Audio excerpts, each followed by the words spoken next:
ready for 30 laps of action. In the front row, Richard Myrie alongside Jim Keeker. In row 2, Stan Fox and Don Schilling. In the third row, the fastest 6 are inverted. So Mike Fedorchak, your fast qualifier, new track record. Jeff Gordon starting outside row 3. In the fourth row, it's Mike Stryker and P.J. Jones with the camera. In the fifth row, Tice Carlson and Mike Mason. Row 6, inside Eric Gordon, outside Brett Poole. In the seventh row, Bev Griffiths, 7-time USAC champion Mel Kenyon. Row 8, Steve Inlow and Billy Hughes. In the ninth row, Jim Beckley out of Denver, Colorado, and Roy Carruthers. Row 10, Ted Hines and Dick Pohl. In the 11th row, Doug Coletta and Jim Hettinger. And row 12, it's Terry Winnie and Russ Gamester. We are ready for our last live event from Indianapolis Raceway Park for the 1990 racing season. They pick up the throttle coming off the corner. Richard Myrie in the Munchkin brings them down. The green flag is out. And a 3 abreast start into turn 1. Yes, Myrie got a bad start. Stan Fox got a good start. He started down low. He went under those guys, but he couldn't quite pull it off. And now they start to spring out down the backstretch, and look at Schilling on the inside. He makes a move on the inside of Jim Keeker as we go back in the pack with P.J. Jones. P.J. right behind Mike Stryker off the corner down the front straightaway. He looks to the inside, has another look to the inside as we go back to the front of the pack. And look at Gordon up to second. Jeff Gordon already in second place. That is simply amazing. This guy is phenomenal. How can you come from 6th place up there that quickly? Schilling got a real good start, but Jeff Gordon going in that first corner was still in 6th. He didn't get the big jump. He's past those guys. Uh-oh, look out. And there is the other Munchkin, Fedorchak, and we saw some sparks coming off of Mel Kenyon's number 61 as we look at Mike Fedorchak in the Munchkin with the Volkswagen power plant. And there are the sparks coming out from Kenyon's number 61, a 7-time USAC Midget champion, and he has some flame back there. We are racing here at Indianapolis Raceway Park. This only begins lap number 2. The yellows do not count, so we have 29 laps yet to go, and there is Gordon looking to the inside. Yes, he's looking real hard right at this point. He's going to come off this corner real up. He's going to go right on past it going into 3, I think. I'll tell you what, Keeker's putting up a pretty good battle. He didn't just pull over and play dead there. He came right on back, but Jeff just had too much for him. Well, Jeff is up to second, but look at that gap that Schilling has after only 1 lap. There's a look at Stan Fox. Fox rides in the 4th position right now. Schilling's no slouch in this racetrack. He showed us before that he knows exactly what he's doing here, so he could give Jeff all he wants here tonight. It's going to be very interesting to see how quickly he catches him, if he catches him, and how he goes about trying to pass him if he does. Well, now it's a battle for 3rd position as Stan Fox looks to the inside as a gap develops now as Gordon begins to pull away. Now keep in mind, as we watch that battle for 3rd, Gordon has won every time he finishes in this car. The only time he didn't win the race, we saw him at Winchester. He set a world record for a half mile, was pulling away, and the engine had some problems. Went to Seattle the next day, set all kinds of records, and won. Yeah, Stan Fox is running very good. He ran 2nd here last week. Again, he's running very, very good tonight. He's just passed Jimmy Keeker for 3rd place. He's on the hunt now. He's going to go after those 2 guys up front.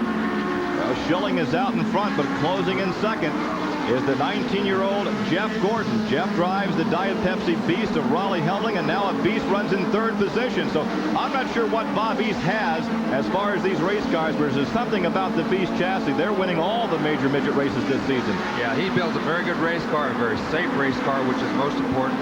And they are running very fast. That's you could put all those things together, and you're going to sell a lot of race cars. When you sell a lot of race cars, you're going to win a lot of races. Jim Hettinger continues his efforts from the back of the pack, and he is having a good ride. Now, a couple of yellows would certainly play to his benefit right now. Yes, he needs a yellow. There's a big gap between him and the guys in front of him. He needs a yellow to catch him and make his job a lot easier if he can get up in there. But the big thing right now, I think, is to see if PJ can come up through this pack. He's kind of stuck back in there. He's trying to make a move. He's right behind Mike Stryker. He's working on him, but he just hasn't quite figured out the best place to get the job done here. I think this racetrack's pretty new to him. Maybe in a couple laps to get it figured out. He's got to follow him, stalk him, and then figure out exactly where he wants to go. Here he's going to try him into 3. Well, he looks to the inside, but once again cannot keep the momentum up down there. The track kind of flattens out down there. He can't get too far down. Yeah, he looks just like he did in that ARS car, sliding and spinning the tires. But, you know, you can do that a little easier with this car than you can the ARS car, but you can't do it very long or you're going to blister that right rear tire. And once that happens, you're done for this race. Down the backstretch into turn 3 now. He stays up high this time, keeps the momentum up. Now let's see if he tucks down. Well, he really can't tuck down because Stryker was low coming off the corner. We go back to the front of the pack. Don Schilling continues to set the pace, and now we look to the inside again. We're back with... Yeah, he's trying very hard. He's looking every place on the racetrack. He just doesn't quite seem to be able to get it done right there. Well, he did get by Stryker, because there's Stryker behind him as we look back through the pack. Yeah, I'm kind of... There's Russ Gamester in the white number 6 car. Now remember, he is struggling. This is an unfamiliar car. It's a fairly new car. This beast chassis has only been on the track a couple of times, and obviously it's a real problem for a driver to hop in somebody else's race car without practice and be competitive. Well, always last week he hopped in a new car, but he had 2 races to get it worked out. Finally, here Schilling is just lapping. Schilling's just coming around him. He's just lapping. He's lapping all 3 of these guys on the same straightaway. Man, oh man. Well, that was Terry Wenny in the green number 33. Terry is the son of Bob Wenny, who was the 1963 USAC Midget champion, but Schilling made it look so easy, and I'll tell you what, this victory string may be snapped here this evening. Jeff Gordon's really got his hands full, I'm going to tell you. Schilling went past those guys so quick and so smooth, it didn't look like there was any effort there at all. You can see the gap. Jeff Gordon doesn't even have him in sight in this picture. Here he is right over here. So Jeff Gordon might have his hands full with Schilling tonight. Once he got out in front, had a free track, he's just taken off and set sail. Working on lap 14, we're approaching the halfway point of this 30-lap event. Now, has Jeff been taking it easy on the tire? Has he just a different compound? As we look back out the back of PJ, whoa, he almost gets tapped by Keeker, and Keeker almost gets together with Hettinger. I tell you what, you don't think this midget racing is close quarters racing. You just didn't take a very close look at that. This is not supposed to be a contact sport. This is a non-contact sport like the NBA is a non-contact sport, I'm going to tell you. But on this racetrack, it's pretty dangerous, so they got to be careful. Hettinger's really working hard. He's really running that race car hard right now, and he's working every race. I like this shot. I like this shot. Off the back of P.J. Jones' car, and look at that battle back there. Fedorchak is also trying to come through the pack, and then the Munchkin, that's the 97 car. Yes, these are both Volkswagens. Look at the Munchkins right together on the racetrack. That's Myrie and the pink-nosed Munchkin. They almost got together. Perhaps they did touch, as Fedorchak went all the way down the low side of the racetrack. Remember, Fedorchak had to go to the back of the pack after he slid down the front straightaway after the completion of the first lap. Yes, he's working real hard right now just to catch back up. He's doing a very good job, but it's a long ways to the front from back where he started. Former track record holder is Mike Fedorchak. He knows the fast way around here.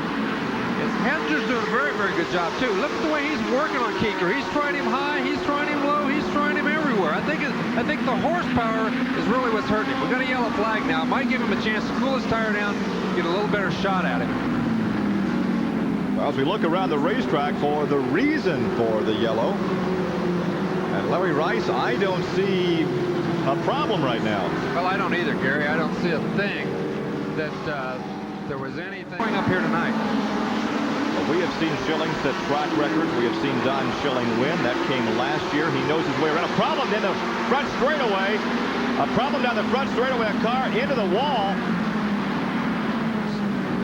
Dick Pole in car 25. We could see the sparks as he lost his left rear. He is okay, and he checks out the damage to the race car. Obviously, right now, more concerned about the damage of the car than any damage to himself. As we come off the corner, Gordon goes high. Will he take a look to the low side? No, he stays high right now. I'm really surprised. He doesn't seem to have quite the same advantage that he had last week. He just doesn't seem to be able to get that momentum coming off of 4 to get by anybody on that restart. But here he got the momentum. Look at this. He has it there. Whoa, hang on. He slides up. They almost touch. I think maybe he did just touch the rear bumper just a little bit.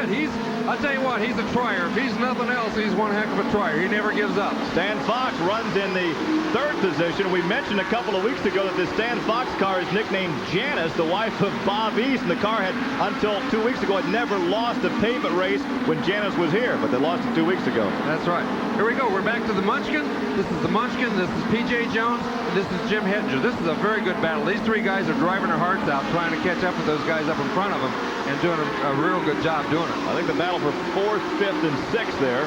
There they are, 4th, 5th, and 6th. PJ and the Munchkin.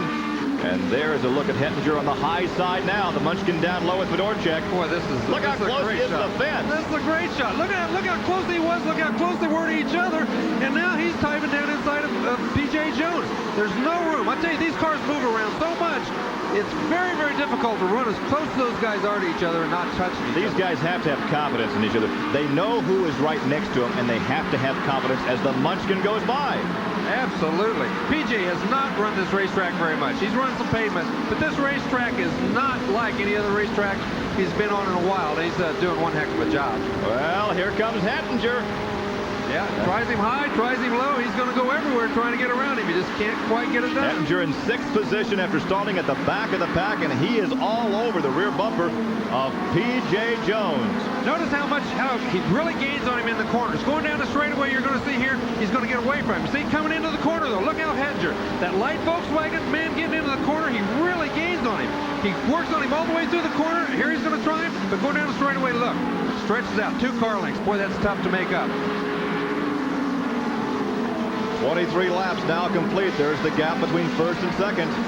Don Schilling continues to lead. Now is Gordon saving something, or does he have anything to save? Gordon is not saving a thing, believe me. He's trying his heart out to catch him right now. I think Don Schilling just has, he's finally got his act together, and he's doing such a great job that Jeff Gordon has nothing else he can try. That race car, you know, this is no time to be waiting or saving or doing any of that sort of thing. You've got to just go for it. And that's Mike Fedorchak is up to 3rd in the Munchkin. That is a crowd favorite. And he came from last. Don't forget that. He stopped once. He spun out. He went 3rd to last. Ooh, boy, there was a close one. Hettinger finally got around P.J. Jones, but I'll tell you what, it took a little nerve to do it. You know, when you see how close these guys on the racetrack, sometimes it's easier to be in the race car than here watching it. I think you're probably right. You know, you have so much confidence in yourself and in your fellow competitors that you don't think that close racing is real dangerous. Obviously, when you see it on TV, you know how close it was, but when you're in there, it just doesn't seem quite so bad. Less than 5 laps to go. Now only 4 laps to go. 26 laps now complete. And unless something happens to the engine or the car number 12, it looks like Schilling will take the victory. Oh, a yellow! A yellow! That was Myrie. He got all out of shape. Mike Mason made contact with the wall after he got into Myrie. The yellow flag flies. That will bunch them up, and that would 5 laps, and green flag flies. But right now, the pressure is being applied by Mike Fedorchak in the Munchkin. He came from the back of the pack. Now, if Jeff is low on fuel, that car may be lighter. But look at the gap that Schilling has down the backstretch. Yes, I'll tell you what, Don Schilling just has his act together tonight. He's going to be real tough to beat. I think actually Fedorchak might have a better chance of beating him than Jeff Gordon does. He's come a long way. If he can get past Jeff Gordon, he may have the best shot at Don Schilling of anybody on the racetrack. 4 laps to go. Schilling slides just a bit on this 13-degree banking here at Indianapolis Raceway Park. Down the backstretch, the track is 0.68 miles in length. The 30-lap feature, the laps wind down. Notice again how the Munchkin gains on Jeff Gordon through the corners. Down the straightaway, Jeff Gordon opens up a big lead because of the horsepower in that Pontiac engine. But through the corners, that Munchkin really works well. 28 lap being worked right now into turn 3, and it looks like Schilling has him covered this evening. I think he's got him covered 100%. He really has that thing working good, it's running good, and he's driving the heck out of it. There's no question about that either. Well, you got to tip the hat to Mike Fedorchak in the Munchkin. He's underpowered as far as the Volkswagen is concerned. And look at Jeff really got sideways coming off the corner. He is driving that for all it's worth this evening, but not quite enough left in that Pontiac. He's going to give it everything he's got. He's driving her sideways and up to the fence, down to the inside. He's doing everything he can, but he just cannot handle it tonight. Schilling is running so well. Fedorchak, he's fallen back a little bit. He caught up with him. He's driven a great race, too. Everybody, these first 5 or 6 cars, all these guys have done one heck of a job. It's just that they're all fast. There's 5, 6 fast race cars out there. They all drove a great race, but somebody has to win. Tonight, it was Don Schilling. Don Schilling, so that breaks the scheme of things as far as that Beast chassis. Winning every race it finishes, and the 2nd place goes to Gordon. So, Dave Despain, what do you think about midget racing here at Indianapolis Raceway Park? I tell you what, I had a ball. I'm glad you guys invited me up here for this. Here are the results. Don Schilling wins what was supposed to be a Jeff Gordon party. Fedorchak with a great drive from the back. Fox and Hettinger round out the top 5. Ran a little long. We're going to get you right to the baseball tonight activity. Thank you so much for the opportunity to be here, Gary. We really enjoyed your show. That's going to wrap up this 19 1990 Saturday Night Thunder Series. Thank you all so much for being here to enjoy the action. I'm Dave Despain. So long from Indianapolis.